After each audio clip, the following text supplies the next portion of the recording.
Aujourd'hui, je me trouve sur un site vraiment spécial et je vais vous partager une petite révélation qu'on peut tirer de cela. N'oubliez pas, nous sommes sur une semaine aussi particulière où chaque jour, je vous donne une astuce qui va vous aider, qui va nous aider à avancer dans notre marche avec le Seigneur. Que Dieu vous bénisse, c'est le prophète Marc. Bienvenue au soleil, à Revient à ses pieds.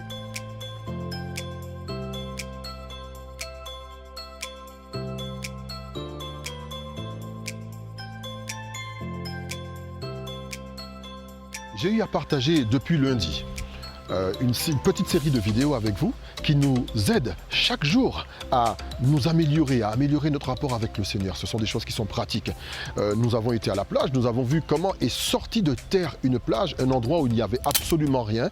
D'un endroit où il n'y avait rien a été créé une plage. Et l'invitation que le Seigneur nous donne, c'est d'un endroit où il n'y a rien, dans notre agenda, de créer un espace et de créer un temps pour lui. Je ne parle pas nécessairement d'un temps où nous allons nous mettre à réciter des choses, à parler. Je parle vraiment d'un temps dédié où nous sommes juste dans la présence. Un temps de présence, pas un temps de prière, ni un temps de lecture, ni un temps d'écoute, un temps de présence. C'est totalement différent d'un temps de prière. Alors je m'explique. Est-ce que ça veut dire que présence est plus important que prière? Je dirais presque oui, si votre prière n'est composée que de paroles. La prière, ce n'est pas arriver quelque part et parler, et après dire amen, se lever et partir. On fait souvent ces erreurs. Moi aussi, j'ai eu à faire ces erreurs beaucoup de fois.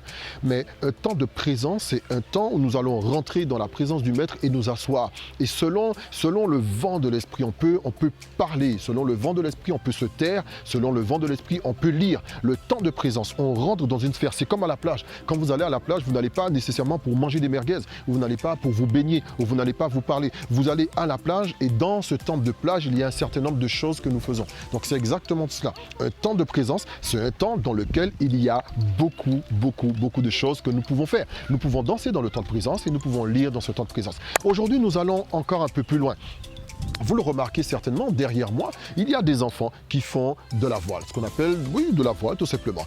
Je suis un éducateur sportif de métier et si, mettons parmi vous, il y a une personne qui me dit « Écoute, prophète Marc, j'aimerais bien que tu m'entraînes à faire telle ou telle discipline sportive. » Avant toute chose, avant que vous n'ayez acheté vos baskets, avant que vous n'achetiez votre combinaison, votre tenue, enfin la tenue adéquate pour votre activité sportive, je vais vous demander une chose, ce sera d'aller chez le médecin et d'obtenir ce qu'on appelle un certificat médical. Ce certificat va prouver que vous avez toutes les aptitudes physiques pour pouvoir prétendre faire cette activité à laquelle vous aspirez. Donc jusqu'à là, il n'y a aucun problème.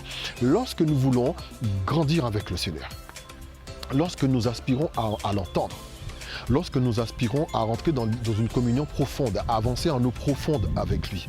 À un certain moment de notre marche, parfois nous sentons que les choses sont bloquées, les choses n'avancent pas, les choses ne se font pas comme nous espérions que cela se fasse.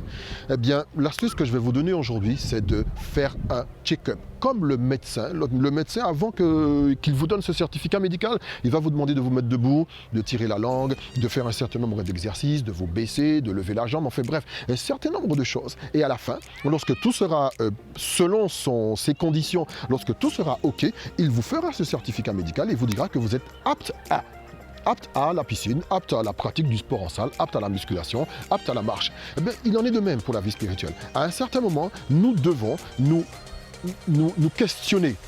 Nous devons faire le check-up. Qu'est-ce que tu regardes? Qu'est-ce que tu écoutes à la radio? Est-ce que tu écoutes trop la radio? Parfois, tu écoutes trop les informations. Cela peut altérer aussi ta conscience et ton subconscient. Est-ce que tu passes beaucoup de temps avec des personnes qui parlent mal des autres? Est-ce que toi aussi, tu te retrouves souvent à médire, à critiquer, à parler mal de quelqu'un? Où est-ce que tu aimes passer ton temps? Est-ce que tu aimes souvent aller en bar ou aller dans des fêtes mondaines? Est-ce que tu aimes le faire tout le temps? Est-ce que tu aimes tout le temps? Pour toi, le week-end, il n'y a pas de week-end si tu ne vas pas dans une fête, si tu ne vas pas dans un zouk, si tu ne vas pas dans une soirée, si tu ne vas pas dans un apéro. Est-ce que tu aimes ces choses-là tout le temps? Qu'est-ce que ta bouche aime dire? Est-ce que tu te retrouves? Ou parfois, on n'aime pas des choses, mais on se retrouve à les faire. Donc voilà tout un check-up. Qu'est-ce que tu écoutes? Est-ce que tu prêtes ton oreille souvent aux gens qui veulent se lamenter? Est-ce que tu prêtes ton oreille souvent aux gens qui aiment les disputes? À quoi tu prêtes ton oreille? Ça, écoute, il faut que tu saches que toutes ces choses-là vont affecter négativement ta marche avec Dieu, négativement ta capacité à entendre, à recevoir, à écouter. C'est inévitable. Donc aujourd'hui, nous sommes dans un espace, vous voyez, là ces jeunes, ils sont en train de faire du sport. C'est parce que s'ils font ce sport aujourd'hui, c'est parce qu'un jour, une personne leur a donné entre guillemets, une autorisation, une accréditation pour qu'ils puissent pratiquer. Et cela a été fait suite à un check-up. Et si tu veux réaliser des exploits, si tu veux faire de grandes choses comme, moi je ne sais pas, si tu veux tout simplement porter du fruit dans ce que tu fais, il faut que tu saches qu'un jour, tôt ou tard, il faudra que tu fasses un check-up. Si tu ne fais pas ce check-up, tu ne pourras pas aller plus loin. Check ce que tu regardes, check ce que tu écoutes, check ce que ta langue dit, check ce qui se passe dans ton cœur. Alors vous voyez là, il y a des petites bêtes sur moi, nous sommes dans la nature. Mais faites attention à cela. À un certain moment, vous devez checker. Par exemple, est-ce que vous savez que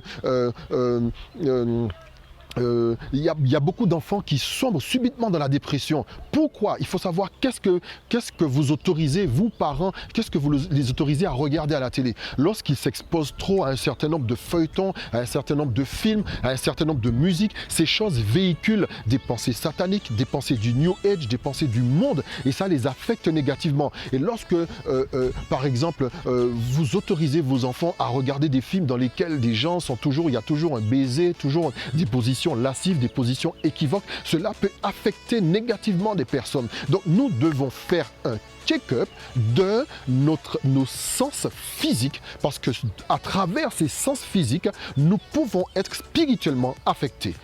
Que Dieu vous bénisse, c'était le prophète Marc et je vous invite à me retrouver pendant cette semaine et pendant les 2 mois de vacances qui vont suivre. Je vous invite à me retrouver spécialement sur Instagram, prophète Marc Abdia sur Instagram. Retrouvez-moi parce que là-dessus, il y a des posts régulièrement dans la semaine, il y a des stories et vous verrez mes photos de vacances. Si vous voulez voir mes photos de vacances, retrouvez-moi là-dessus.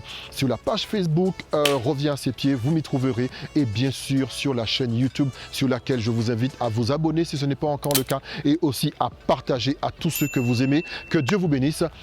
Je vous laisse sous ce spot magnifique et on se retrouve la prochaine fois pour une astuce bénissante. God bless you. À bientôt.